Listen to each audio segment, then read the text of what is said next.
What's going on, guys? Zuko back with another Dragonflight video. Hope you're all doing very, very well. I did, in fact, get this new really cool dragon riding mount. This guy's awesome. Absolutely love him. This is if you get a 6-month subscription. So I just kind of renewed my 6-month sub and ended up getting him for free, basically. So love this guy. Going to talk about a Mistweaver key that I did last night, which was a plus 24 Everbloom.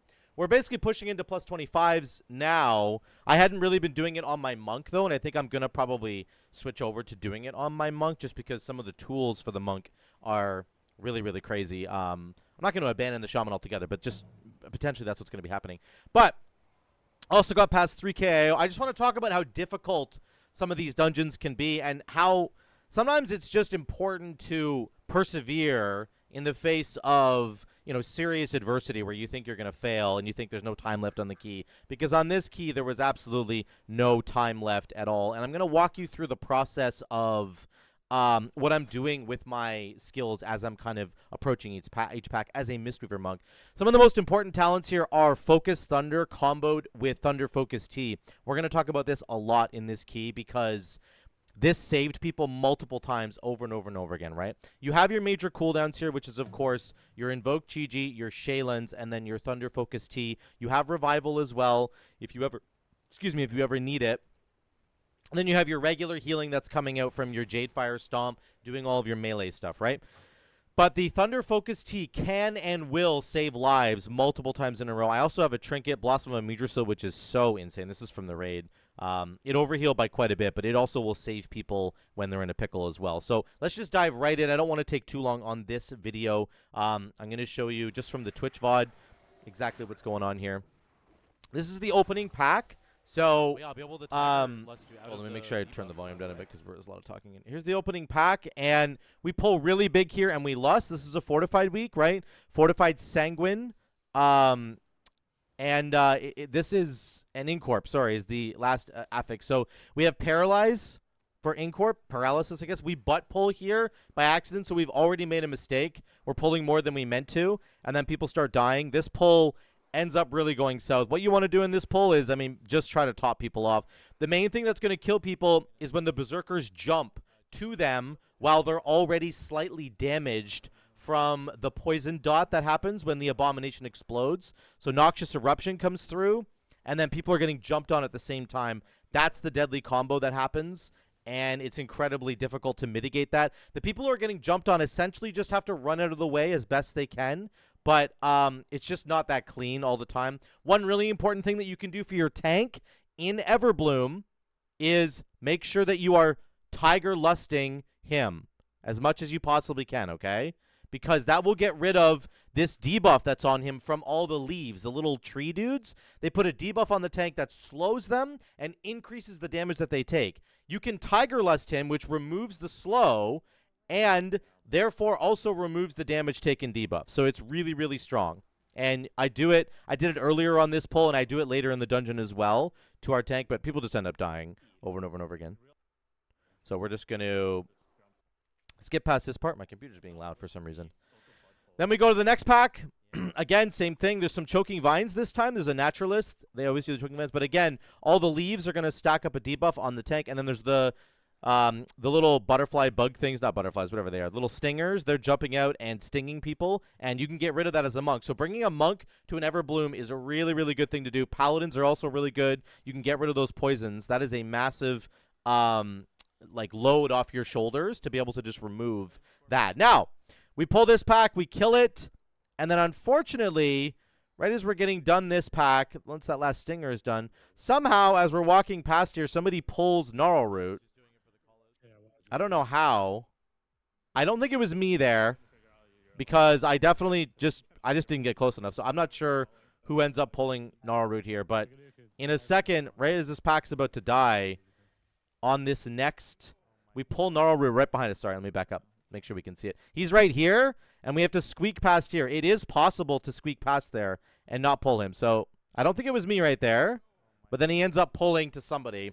I don't know what happened, but either way, we end up pulling him onto this pack, and it's a bit of a nightmare. So there are good reasons to pull Gnarl Root sometimes. Like, he ends up being worth a lot of percent. But you certainly don't want to pull him like this. Like, this is not how you want to be doing it. one thing that's really important to understand as a Mistweaver monk, you have two ways of getting rid of the Gnarl Root roots, okay? Number one is Tiger Lust. Number two is when you're inside your Chi-Ji window, you actually break all forms of being tethered. Like you break all the roots. So you can just start your Chi-Ji healing window, and you can immediately break yourself out, and then you could actually Tiger Lust somebody else, like the priest, for example. I could Tiger Lust Asterial, and then he could break free as well. And I wasn't thinking about it at the time because we weren't planning on pulling Gnarl Roots, and I just didn't have it in my brain at all. But this pull actually ends up not going too bad. Like, we end up dying at the very beginning, which was a problem. But then as this goes on, it's not the end of the world. Couple of Sanguine things here. I think I boop one of these guys away out of the Sanguine. There we go. I boop him out there so that he's not going to heal. Gnarl Root definitely healed a little bit. Again, Sanguine week is probably a really bad week to pull Gnarl Root because you're going to end up healing him with other ads. We have some people die again. This is an unfortunate pull. We were not expecting this. This is just the first of many mistakes that we make in this dungeon, which is why this thing feels absolutely untimable by the end. But we'll get through the Gnarl Root kill. He's worth a tremendous amount of percent. So we went up to 41% there. We were at 32.6, and we go up to 41, right? That's like 9%. He's worth 9%, like an astronomical amount of percent. So if you do choose to do him on like a tyrannical week, let's say, it's definitely worth it because you could skip a whole bunch of other trash later on. Then we end up killing Witherbark. This is a really boring fight. Nothing happens here. We all know this fight. We've seen it a million times. I'm just going to skip through it. We end up doing a decent amount of damage. I think I almost end up at 100k by the end. Maybe not. 80k. Yeah. So I could have done better damage. When you're in the Gnarl Root, the Witherbark fight, you want to use your Thunder Focus T on Rising Sun Kick, because then you can get multiple Rising Sun Kicks out. You can actually do 3 of them basically back to back to back. Then you can try to do your Blackout Kicks to get a 4th one back afterwards. So now we don't have to pull anything in this section after the boss. We're running down here, and we're going to pull these Berserkers. There's a bunch of stuff. I don't think that we needed to pull this 3rd Berserker actually necessarily, but we ended up doing it maybe just because he was going to go anyway. And then I pre-Ring of Peace here because you can see my add-on that I have. I think it's a week, or I can link it down below if you guys want me to. See how it's counting down when these guys are going to jump? This tells you when the Berserkers are going to jump. 4, 3, 2, 1. And then I'm going to position my Ring of Peace on my ranged allies, hoping that the Berserkers jump into them, right? So I kind of position it where I think they're going to be, and then I get one of them. I think I get a second one, maybe not. I'm not sure if I got all 3 of them. I wasn't looking, but that's what you want to do. That can stop the Berserkers from jumping, and as long as you know the timers, you can see the timers counting down here again, 6 seconds on this Berserker from jumping. So as long as I know that, then I'm good to go. And I can do my Ring of Peace whenever it's up. See, when they do get jumped on, they almost get wrecked. Like, they almost die. So it's very, very dangerous. This is another big pull. I use my leg sweep. Unfortunately, we double leg swept there. I was not on comms with Kaduku here, which was unfortunate, so I couldn't coordinate our leg sweeps. And then, but that's okay. Asterial's stun. Remember, this is another thing a lot of people don't know. If the Naturalist gets off his cast where he's stunning someone, he's doing it right now, choking vines in the back here. Okay, he's going to do that on Asterial. It'll show up on your frames. You can see this little magic dispel thing for me there, and then that's the ability that's stunning him. You can dispel your teammate if nobody can kick the ad, and that will get rid of it for you. So I dispel Asterial. Unfortunately, it's like way too late, and he ends up dying because he gets jumped on, and he was stunned and got jumped on at the same time. That was unfortunate. You should just be kicking it, but if nobody can kick it, you can dispel it. That's important to understand. We end up dying because of the guys are jumping around. They're doing so much damage. Lynx almost dies. We can poison dispel him, but I'm like, there we go. I finally get it off of him. My dispels were just already, they were kind of taxed there. Now we're on to this pack here. We end up killing it. I'm going to get past most of this because the really exciting part happens at the end, of course. This is another big AoE pull. We're doing lots of healing. Again, we can see the different abilities that are going to be casting here soon, and it's important to track that stuff because you can cut off the Berserkers especially. The Berserkers coming up again. 4 seconds. 3, 2. I don't know if I have Ring of Peace. I think I do. So then I Ring of Peace, and he jumps right into it. See that? And he bounces off. That's what you want to be doing with your Ring of Peace against the Berserkers. That's a really important part. And then we're paralyzing the Afflicted. Move on to the last pack here, right before the boss. I'll show you the boss fight really quick. The Council boss fight. This is not really that hard on Fortified Week. It's much, much more difficult, of course, on Tyrannical Week, but you're basically just staying on top of the mobs that are stacked together. Your Ancient Teachings healings, that is the healing that you produce by doing damage, is exponentially higher if you have more than one target. So if you have 2 targets, it's perfect. If you have 3, it's even better. But if you have a boss like this where you have 2 targets, it's really, really good. You can get so much healing just by doing your Tiger Palm, Blackout Kick, Rising Sun Kick. Tiger Palm, Rising Sun Kick, if you get your cooldown back, Blackout Kick. Keep doing that. I'm doing 223k HPS, right? 230k HPS. I haven't even really used a cooldown. I haven't used Shaylin's. I haven't bubbled anybody. I haven't used Revival. I'm just using my Thunder Focus Tea, basically, if we need it. But it's just like, you can dare. That's my Thunder Focus Tea right there. Now I'm doing 245k. Almost all my healing is coming from the fact that I have 2 targets that I can consistently hit with my Blackout Kick. It's the Blackout Kick that will hit extra targets, and it's doing crazy amounts of damage plus, which turns into healing, right? So that's what you want to do on this fight. Make sure you're always on top of the double target stack, and you will produce a lot of healing. Now, on to the mage section.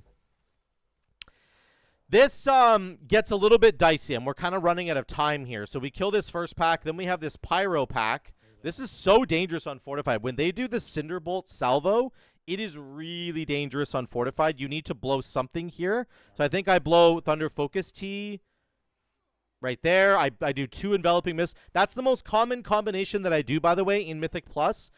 You pop Thunder Focus Tea into an Enveloping Mist twice on 2 different people, okay? Very, very important to do that. If you do that while your Chi-Ji is up, like I do right here. So I have Chi-Ji. I pop it right now. I have Chi-Ji. Then I go Thunder Focus Tea into double Enveloping Mist. Your Chi-Ji will also breathe twice with the Enveloping Mists that you put on your allies. So I do one here. You can see this little breath icon. So I've given them a Enveloping Mist, which also gives them a Renewing Mist, which also puts the tier set bonus on them, the Chi Harmony, and then it also does a breath from my my Chi-Ji. Sorry, I'm losing my mind right now. So that's the combo you want to do: Chi-Ji, Thunder Focus Tea, double Enveloping Mist, and then it's going to get that free breath as well. It produces a lot of healing. You can see we're doing 250k right now. So that's kind of what you need to do at some of these higher levels. These packs on Fortify Week are insane. They are so nasty. He's going to get another salvo out right about now. There's a salvo coming out. And I don't know if Asterial dies. I wasn't even ready for that. I should have been ready with like a Shaylin's Gift. You can Shaylin's Gift that or whatever. You can do the Chi-Ji combo. Now here's the Arcane Blast. Unfortunately, I think our ranged are standing just way too close here, and they don't have time to bait the Spatial Rift thing, which is about to happen right now. 3, 2, 1. You can see it counting down. Here comes the Spatial Disruption, and they're standing right here, and they end up getting wrecked. So you need to just be back a little bit further if you're a ranged character. So now we only have 10 minutes left. And we're going into the mini-boss. This is like one of the hardest pulls in the entire dungeon because this is Fortify Week, right? So this is the mini-boss. I kick Frostbolt here at the beginning because somebody else already was going to kick the Pyroblast, sorry, and then Cinderbolt Salvo is going off again. Very dangerous, so I think I pop my... I just heal it up because I'm trying to... Oh, there, I do my Thunder Focus Tea at the end. I should have just used it right away. Then I think I'm asked to kick the wrong thing here. Unfortunately, our communication was just a little bit off. I was supposed to kick Pyro, but I was told to kick Frostbolt. I was waiting for Frostbolt, and then I ended up missing the kick here, and then we end up dying. So, unfortunate. We just had a communication loss there. Everybody ends up dying. So now it's looking really dire, right? We have 2 dead. I'm trying to save this pull if I can. I don't even know if I should, but these guys are getting kind of low. But now there's multiple casts going off. Troll Mage ends up dying. There's a Spatial Disruption coming out right on top of me. I didn't even know. I end up killing, I think, Kaduku there. It's just me who dies. Now Lynx is by himself.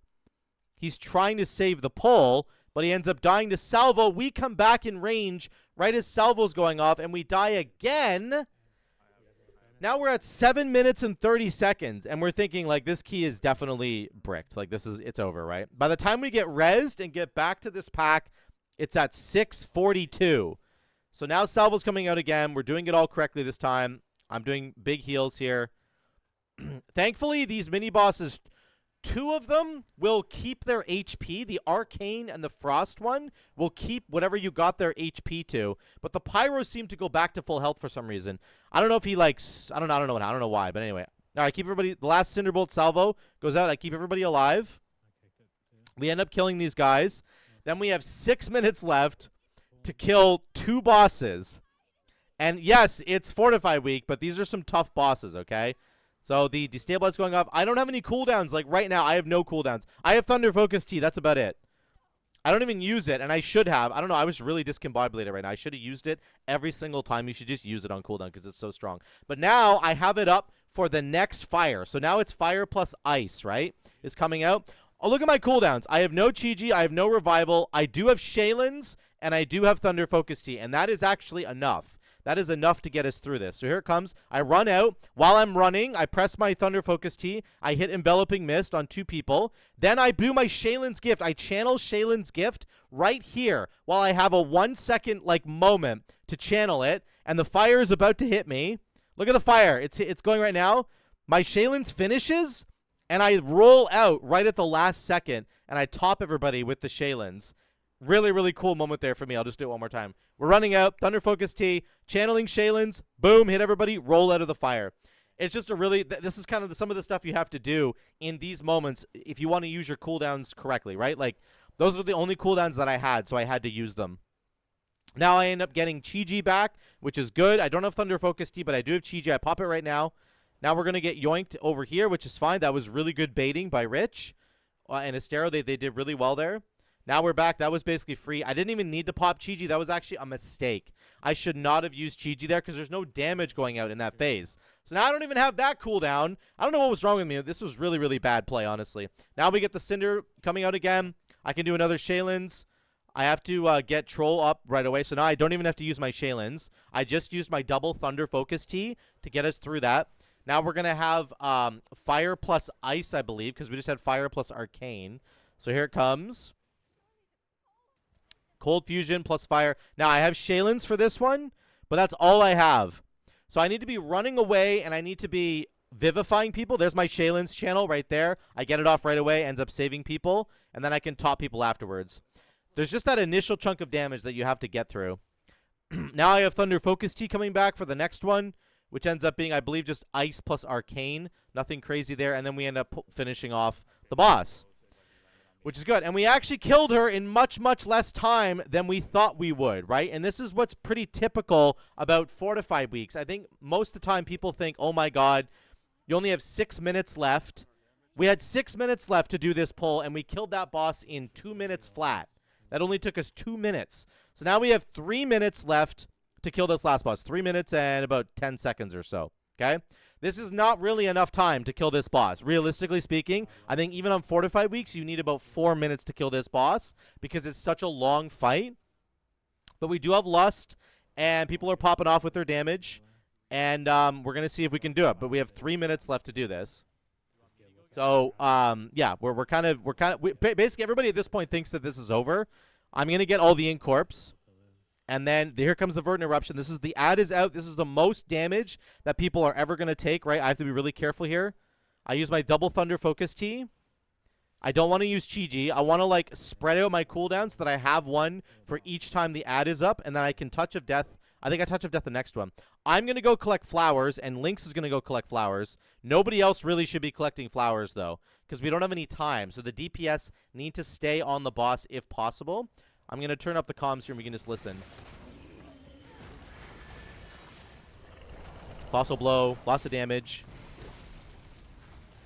You can just Shaylin's here to top everybody. There's no damage in between those Colossal Blows. I'm going to get the Incorps. So he's going to stomp one more time, and then the ads are going to come out. The one ad, sorry. There it is. I got to top everybody here, and then this is really dangerous. I have double Thunder Focus Tea and Revival. So I double Thunder Focus Tea right away.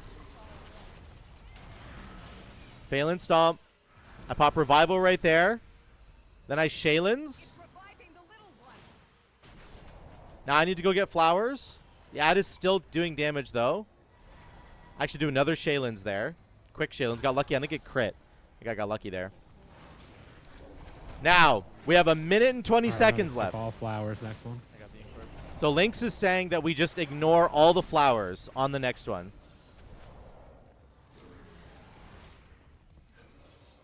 Now, I think Lynx gets stunned either right here or on the next one. I'm not gonna have cooldowns for this. He types skip all flowers because Kaduka wasn't on comms. Yep, skip all flowers for this pump. Right, so he doesn't get stunned here. He must get stunned later. He gets stunned like in the middle of the ad, actually. This is kind of wild. So here it is. This is the final minute, guys.